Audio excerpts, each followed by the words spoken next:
Boss Lady News, highlighting businesses, nonprofits, events, talent.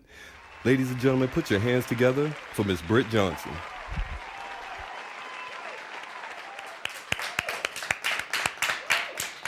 Hello, everyone, and thank you for tuning in to Boss Lady News. I'm so excited to have you here with me today. I am who I am because of you and your viewership. Thank you for all the support. As usual, we've got a great show today, Friday. I hope you guys are having a great day. So, as we normally do, let's go ahead and talk with Mr. Cuban Mike. Hey!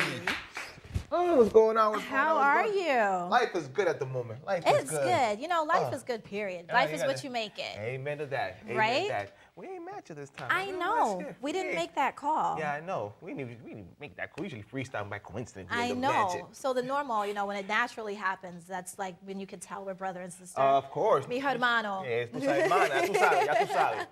Yeah. What's going on out there? Well, a lot. You know, I wish I had enough time to talk about all the stuff that's going on in this world, but you know, like always, you always come in the time limit. So that's right. Let me begin right now. Okay. First and foremost, we gotta give rest in peace to John Witherspoon, legendary comedian. Yes. He's better known as the Dad and Friday, Pops from the Wayans Brothers. This man, I mean, legendary. He started his career in the 70s. Transformed again in the 80s with the Hollywood Shuffle, came back in the 90s with, you know, he had all these little small roles, but every time he had a small role, he always stole the show. Exactly. In those small little scenes that he had. His personality was amazing. Of course. He was like everybody's favorite granddad. Yeah. And he transformed from generation to generation, and his most notable role he had, again, was the Dad and Friday and Pops and the Wayans Brothers. And he reinvented himself with his career again when he did the voice of Granddad in the Boondocks. Yes. So, I mean, huge loss. I was watching these old interviews from him when he was passing, and he always had this joke. He's like, you know, every 3 or 4 years, I always catch myself on Twitter, and they keep saying I died. And it's just a little thing that keep coming every 2 or 3 years that I just died. Like, no, I'm in the comedy road trying to get this paper, baby. And you know, him and his spontaneous voice. So, yeah, I mean, huge loss. He was 77 years old, man. Wow. Our condolences, deepest condolences to the family and friends. Of course. And me being a hip-hop head, I was so happy because a release album from Starr, legendary group from Starr, came out. And this group, they broke up. Well, I don't know they broke. Yeah, their last album was in 2003.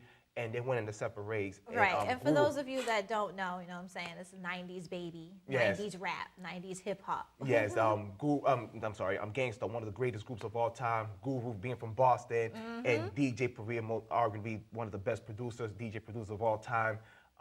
You know, they had all these critically acclaimed albums, and they came out with an album yesterday, posthumously released, called One of the Best Yet. Okay. All these vocals that DJ Premier had on the booth. Well, it was a long story behind that, but he managed to get these vocals from Guru and get them updated.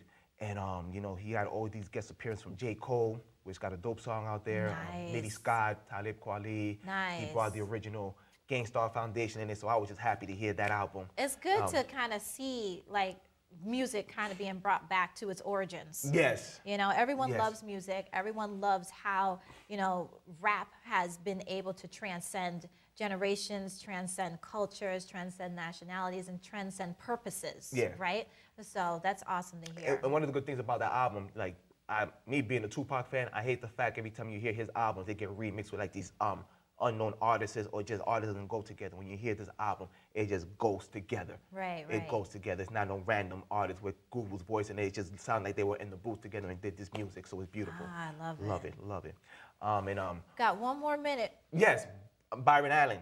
Okay. Yes, we talked about this earlier on, and I wish I had more time to speak about this, but he's a guy that I told you that owns the Comcast network, and he's suing Comcast for almost $1 billion because of all the racial discrimination they had behind the, well, not even behind the scenes, now it's just in front of the scenes. Right. And I wish we could go to clip on it and just give me 30 seconds of what's going on there.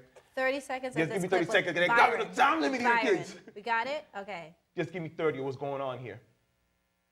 And I remember I said to Tom Rutledge at Charter, Tom Rutledge said, well, you sued me and blah, blah, blah, because I was trying to get my merger done. I said, Tom, if you really want to know the truth, why I sued you, it's when I saw you in the newspaper with Al Sharpton, and you had taken a photo with Al, and you said, and this is no disrespect to Al, you said, we have an MOU, a memorandum of understanding with black people. And I said, Al, who is the white guy who speaks for all black people?